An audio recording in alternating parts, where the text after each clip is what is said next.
नमस्कार शेतकरी मित्रांनो.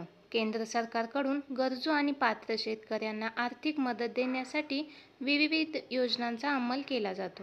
यातील एक महत्त्वाची योजना म्हणजे प्रधानमंत्री किसान सन्मान निधी योजना. या योजनेच्या अंतर्गत पात्र शेतकऱ्यांना दर 4 महिन्यांनी 2,000 रुपयाचे आर्थिक सहाय्य दिले जाते.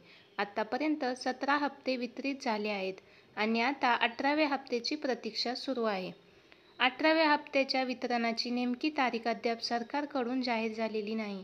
मित्रांनो, पीएम किसान योजनेच्या अधिकृत वेबसाईटवरही हप्त्याच्या तारखेचा कोणताही उल्लेख झालेला नाही. नियमाप्रमाणे प्रत्येक हप्ता 4 महिन्याच्या अंतराने दिला जातो आणि जून महिन्यात 17वा हप्ता वितरित झाल्यामुळे 18वा हप्ता ऑक्टोबरमध्ये मिळण्याची शक्यता आहे, अशी माहिती उपलब्ध आहे. मित्रांनो, जर हप्ता ऑक्टोबरमध्ये वितरित झाला तर दिवाळीपूर्वी शेतकऱ्यांना हा हप्ता मिळण्याची शक्यता वर्तविण्यात येत आहे.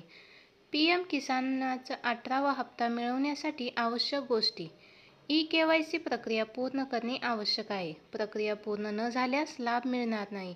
तुमच्या भूमीचे सत्यापन झालेले असणे आवश्यक आहे. आधार कार्ड बँक खात्याशी जोडलेले असणे गरजेचे आहे. शेतकरी मित्रांनो, ही सर्व आवश्यक गोष्टी पूर्ण केल्यानंतरच शेतकऱ्यांना पीएम किसान योजनेचा लाभ मिळेल. धन्यवाद.